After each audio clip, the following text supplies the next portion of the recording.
ఇంత మంచి పద్ధతిగా ప్రభుత్వం రక్షణ ఇచ్చి చుట్టూ పోలీసులను పెట్టి ఏ రకంగా కాపలా కాస్తుందో మీరందరూ కూడా చూస్తూ ఉన్నారు. ఇవాళ హైడ్రా అనేది ప్రభుత్వ ఏజెన్సీ కాదు, ఇది కేవలం రేవంత్ రెడ్డికి సంబంధించిన ఒక ప్రైవేట్ ఏజెన్సీ లాగా పనిచేస్తుంది. రేవంత్ రెడ్డికి డబ్బులు సంపాదించి పెట్టడానికి కావాల్సిన ఏజెన్సీ లాగా పనిచేస్తూ ఉంది. ఇవాళ ఇక్కడ కావచ్చు, అక్కడ మూసి ఒడ్డున కావచ్చు, మూసి ఒడ్డున నీళ్లు ప్రవహిస్తూ ఉన్నాయి. ఇప్పుడు పక్కన నీళ్ళని ఆనుకొనే కడుతూ ఉన్నారు. అయినా ఈ ప్రభుత్వానికి చీమ కుట్టినట్టు లేదు, హైడ్రా అటువైపు చూడడం లేదు. అంటే ఇది చాలా స్పష్టంగా కనబడుతుంది. ఈ ప్రభుత్వం పెద్దవాళ్ళ కొరకే, ఉన్న వాళ్ళ కొరకే తప్ప ఈ ప్రభుత్వం పేదల కొరకు కాదు అనేది చాలా స్పష్టంగా కనబడుతుంది.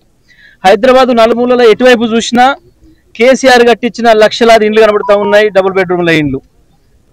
కానీ వాళ్ళ మధ్యలో చూస్తే రేవంత్ రెడ్డి కూలగొట్టిన ఇండ్లు కనబడతా ఉన్నాయి, కూలగొట్టి శ్మశానంగా చేసిన పేదల బతుకులు కనబడతా ఉన్నాయి. కేసీఆర్ పాలనకు రేవంత్ రెడ్డి పాలనకు తేడా ఇది.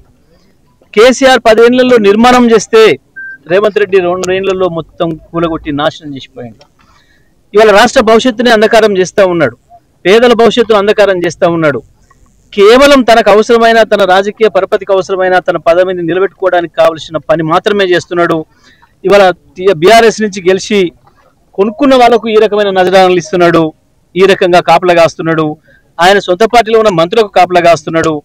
ఇది ఇవాళ ఇంకా నిస్సిగ్గుగా నిన్న మొన్న జూబ్లీహిల్స్ నియోజకవర్గానికి వచ్చి మాట్లాడుతున్నాడు. అక్కడ పేదల్ని భయపెట్టిస్తున్నాడు. మీరు ఓట్లు వేయకపోతే మీ పెన్షన్లు ఉండవు, మీరు ఓట్లు వేయకపోతే మీకు షాదీ ముబారక్ రాదు, మీకు ఓట్లు వేయకపోతే ఫ్రీ బస్సు ఉండదు, మీకు ఓట్లు వేయకపోతే బియ్యం ఇయ్యను, ఈ రకంగా మాట్లాడుతున్నాడు. రేవంత్ రెడ్డి అబ్బసొత్తు కాదు, ఆపడానికి రేవంత్ రెడ్డికి ఏమీ లేదు. ప్రజలు ఒక్కసారి తిరుగుబాటు చేస్తే పక్కన చూస్తున్నాం, ఇప్పటికే 2-3 దేశాల అధ్యక్షులనే తరిమి కొట్టిండ్రు. కేవలం పోలీసులను పెట్టుకొని నేను పరిపాలన చేయొచ్చు, పోలీసులను పెట్టి నేను భయపెట్టవచ్చు అని చెప్పి అనుకుంటున్నాడు. నీ ఒక్కసారి ప్రజల్లో తిరుగుబాటు మొదలైతే కేసీఆర్ ఒక్క పిలిపిస్తే నీ హైడ్రా అడ్డుకోలేదు, నిన్ను నీ పోలీసులు అడ్డుకోలేరు.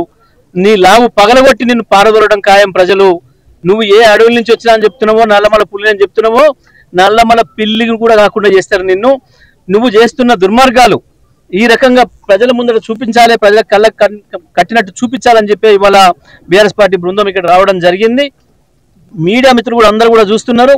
ఒక పక్కన కూలగొట్టిన వాళ్ళు ఏ రకంగా పోయి మందిలో తలరాసుకుంటున్నారో చూస్తున్నారు.